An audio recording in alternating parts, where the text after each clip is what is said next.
I'm almost thinking just 2 torches for this first one, Daniel. Yep. There we go. That's the start of the day. So it's off the line, 60, 70 yards. We're good. It's about 8 a.m. on Thursday morning, and the crew and I, Carter, Marcus, Daniel, and I are up here on top of a side hill. Neighbor Todd's right across the line here. You look down in here, there's a bunch of cut cedars. They've been felled 2 years. 2 years ago this spring, had a crew come in and fell them. Great contractor. And I like to let them lay 2 years, so a lot of the needles shatter off, not all of them, and you get more consumption. If you burn, a couple months after you cut them, those stems and big limbs are so green that you have a bunch of skeletons left. Now, we're gonna have cedar skeletons left today, and that's okay, because those skeletons are kind of like just randomly placed utilization cages. The great native crops that grow up in there, grasses and forbs, will be able to produce seed, because deer don't really like getting in a thick cedar top to eat those. They will if they're really hungry, but we're gonna burn so many acres, not an issue. Get a good crop off now. Heavy leaf litter. This area hadn't been burned in years.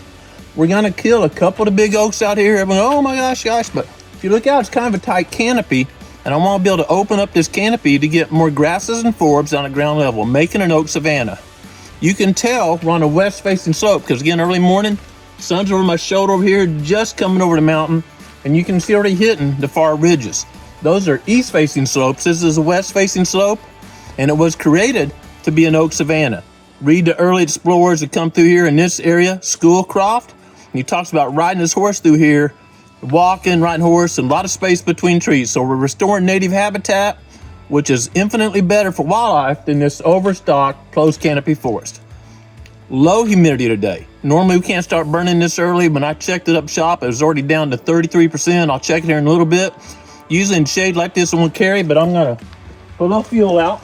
And today we mixed 80% diesel, 20% gas, because the humidity's so low. Later in the day, this thing will be squirting like a cannon, because it volatilizes. So you don't want it quite so volatile, and diesel's not near as volatile as gas. So I'm just gonna get a little bit going here. Get my sponge on the end of my torch saturated so it'll carry a flame. Set it back.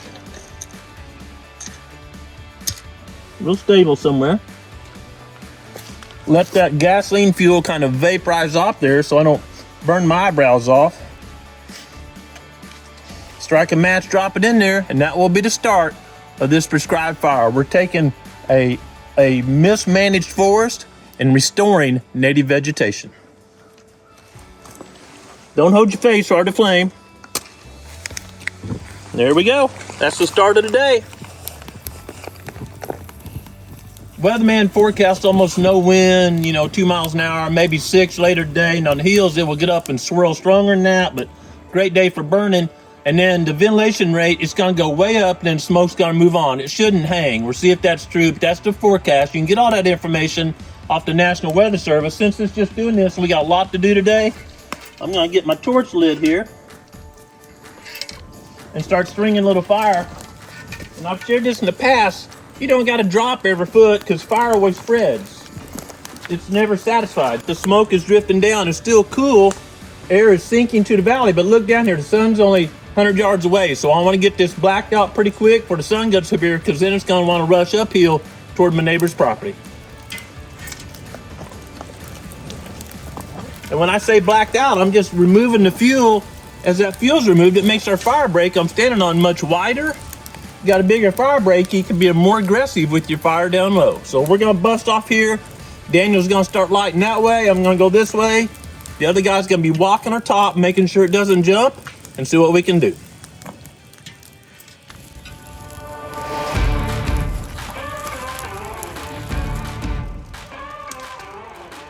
Fire's going very nicely this morning. We've backed off our line, probably about 15 yards on average.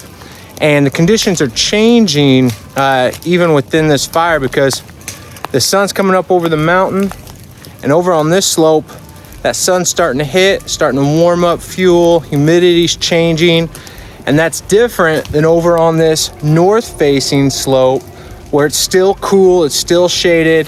Thermals are sucking down, but over here, thermals are starting to rise, and we're kind of getting that that swirling, that sucking and rising as air temperature is changing. So even within a few yards, these conditions are changing and we have to play that accordingly. On this side, I'm just letting it back down and it's doing great. And then on this north side, I can bite off a little more and try to get a little more black while the conditions are favorable. But always watching the fire, trying to stay ahead of it, looking at what the conditions are gonna be maybe just a few minutes before they change, so we're ready and prepared for those fire conditions. On the fire line this morning with Marcus. Marcus is a student. He's a senior at College of the Ozarks.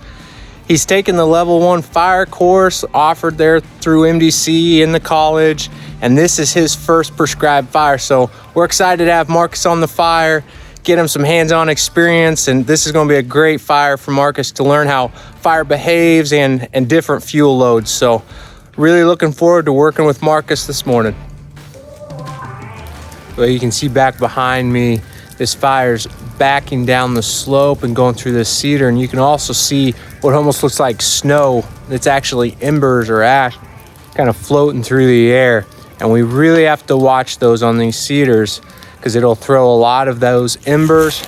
And here we are, not too far off the line. So Marcus is up here, he's standing on the line, he's actually watching on the other side of the line, making sure none of these embers go over, and we have a little spot over. So we're going nice and slow. Fire's doing great. This is the northeast corner. Still have a little shade over here, so fire's behaving nicely. We're gonna keep on going. Grant's lighting on the south end. I'm kind of working this north corner. The middle's backing out very nicely. It's gonna be a good burn.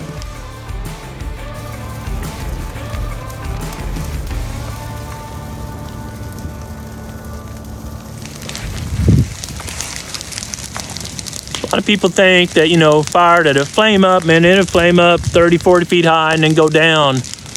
Just consumes everything, but that's not the case. It's gonna burn the fine fuels and, limbs down to an inch or two, char that, and then, native grasses and forbs will grow up in there, and the next fire consumes even more. Just results in beautiful habitat for not only deer and turkey nesting, bedding, new forbs and grass, but also a lot of non-game species and beneficial insects. So I've got a fire going today here at the Proving Grounds. You can probably hear it more than you can see it because it's moved off. You're looking over there at that, about 50 yards. So give you some scale. You can see the smoke plume up through there. And I'm gonna get some hate mail about carbon, but we're releasing some carbon in the air, but then this is gonna green up. These old trees weren't doing much, these cedars, and grow really lush and fast and remove more carbon out of the atmosphere, put it in the soil than what we lost. So net, or maybe a little gain in a year or two once it starts growing. Fire's been a part of the planet long as the creation's been here. So this is all natural, all good. And man, this was choked with cedar, almost a zero quality habitat. Good rain, this baby's gone neon green, providing a lot of food and cover. I've got my kestrel out here, and you can see the humidity is low. I'm right next to the fire, 20%. Oh, it just dropped a good bit. Point, that means it'll burn. You can see I'm right by the fire. Let me get that in focus. 19, 18. Now, walk over here in the shade. It may bounce back up a little bit. Yeah, it's gonna hang there because this fire is pulling a lot of moisture out of there, so it'll definitely carry good today. This leaf litter out here would carry, but that's why I'm letting this work sideways. If I set a head fire up through there, it would get wicked hot and damage some of the residual oaks. I don't want to be damaged. Now, you got an oak like that split one up there that's real low quality right there in the center of the frame and all that fuel around it. That tree's probably gonna die, but look at it. And then I've got younger, better oaks around that are straight that are gonna be better. So we're using fire not only to remove these cedars that we failed 2 years ago and expose the soil a little bit so we're getting more native, grasses and forbs growing, but we're also doing some TSI. And you gotta have a careful fire, you gotta know what you're doing. If we'd have just set a big head fire from the bottom here ripping up, we would have damaged or killed a much higher percentage of the oaks in this burn.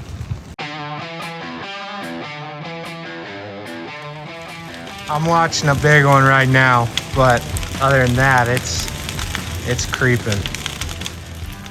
Little update here. I've kind of stepped into the unit a little bit. Of course, I'm black right here, so if things get really hot, because there's a lot of fuel right here, I'm just gonna step right into the black where there's no fuel and I'll be good.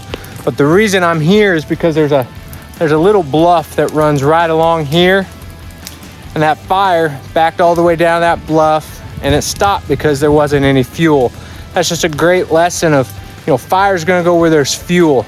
That little bluff, 6-10 inches off the ground, there was no fuel for that fire to go. It went to the edge of the bluff and stopped. So I came to the bottom side of this bluff and I'm just lighting right along the top here of our fuel and letting it continue down the slope.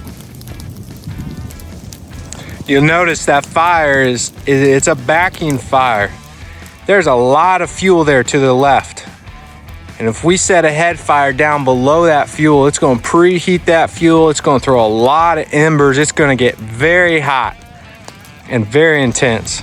But with this backing fire, you can tell the wind and the thermals is pulling that uphill. So that fire is just creeping down into the fuel, and we're getting a lot better consumption of those cedar. Growing Deer is brought to you by Bass Pro Shops and Cabela's. Also by Green Cover Food Plots, Winchester, Lacrosse Footwear, Moultrie Mobile, Fleet Outdoor Apparel, Morel Targets, RTP Outdoors, Fourth Arrow, Hunt Stand, Scorpion Venom Archery, Case IH Tractors, Burris Optics, G5 Broadheads, Prime Bows, and Redneck Hunting Blinds.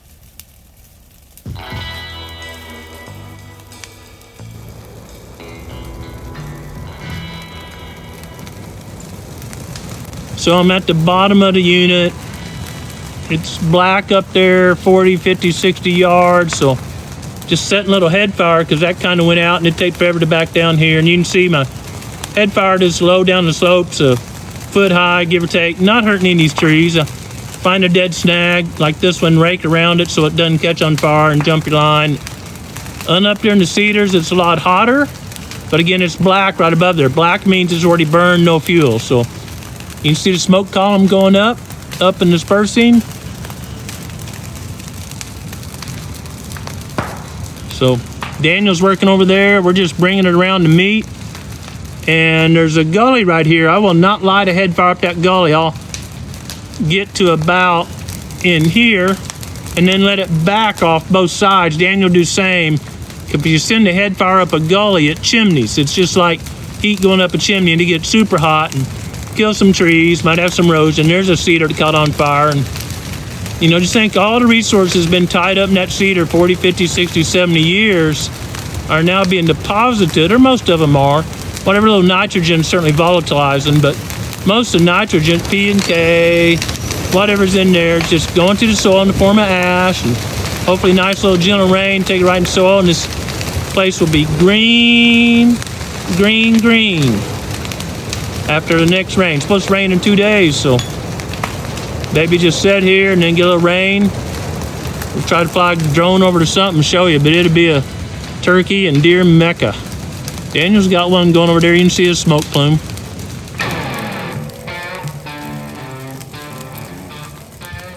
As you can see, I'm here on the fire line, and I'm actually kind of on the north side, but I've made the corner, and this is starting south. So we're kind of the bottom, and the fire is right here, and it's just backing down. So everything up above me is black.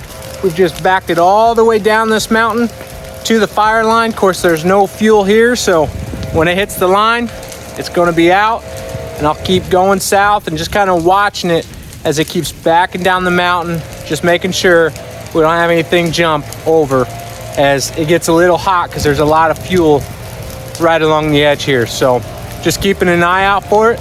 It's going great.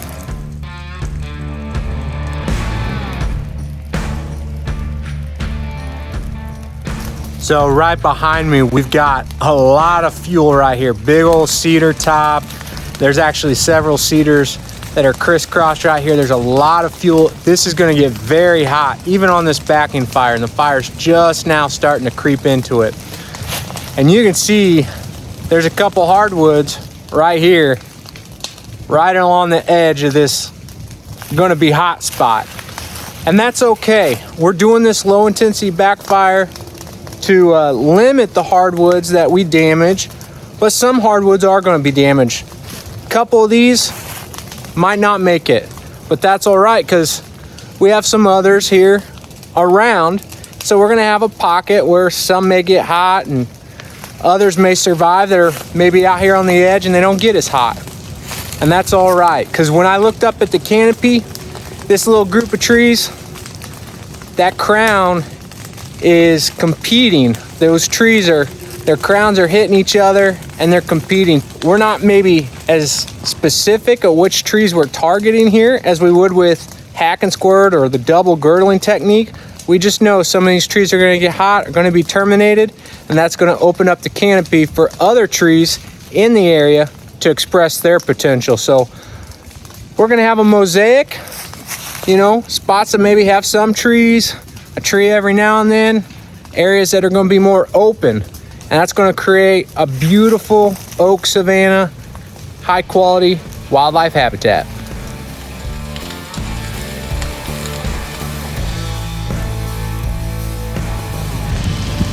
Very low humidity today, sunny. Great fire conditions. It'll hit a cedar, flare up, then it lays back down. There you can see it on the left. It's just no fuel and lays down. Sally's off the line, 60, 70 yards, we're good. In areas there's already black below, it's black above and black below. It's just a few cedars that are not burning and it'll settle down here. Keep me posted, please.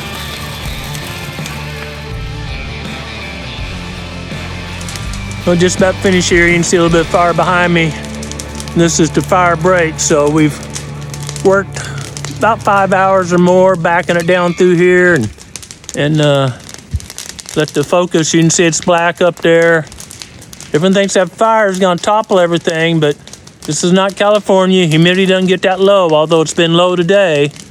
And it just, you know, a lot of trees are doing just fine. This would be a beautiful savanna with a lot of fresh fertilizer, smoke's coming in. So wrapping up, and now we do mop up. We walk the whole line, probably twice, looking for any snags that are on fire or logs that might roll out a burn area, and mop it up.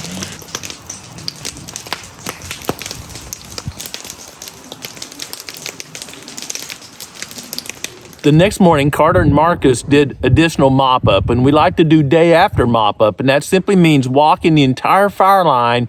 You're looking for any hot spots. Maybe there's a log smoldering on the ground. You want to put it out or drag it in the center of the black area so there's no chance wind could blow an ember from that and start a wildfire, not a prescribed fire, but a fire that starts that you don't want it to start. They did complete mop up. It was easy because we did a good job mopping up directly after the fire. I was really pleased with the final results of that fire. As we mentioned, we terminated a few oaks, but a small minority. This is going to be a great oak savanna. It's cold, but once we get a rain and it warms up, it'll be green. I hope to revisit that fire and share with you the results as a way of encouraging you to use or get a skilled contractor to use prescribed fire as part of your habitat management. While Carter and Marcus were mopping up, Daniel and I had an appointment to be on a property in Florida. And on the plane ride down, of course, we were retired from the fire, but it was really cool to see all the prescribed fires as we were flying across states. I mean, Alabama was lighting up that day. It was just smoke plume after smoke plume after smoke plume. And I was encouraged to see so many other people, and I'm sure some of the larger ones, maybe on Forest Service land, are using fire for the important tool it is to improve wildlife habitat. Understanding fire and how to use it, how not to use it, is just another really cool way to learn more about creation. But even more than understanding fire's role in improving habitat, You need to take time every day and be intentional about seeking the Creator's will for your life. Thanks for watching Growing Deer. All right, this is the second fire of the day, and we're burning a native grass, native forb area. It's burning really good. I found a roll of barbed wire. And I looked up ahead of me here in the native grass, and I see something white, and luckily the fire's behind me, so I'm able to sneak up here and see what I found. Let's see what we got here. Oh yeah, I like that. Look at this. There we go, right there. Oh, nice shed. Luckily it's still white and it's not black. Maybe we'll find a few more here this afternoon as we finish up this burn.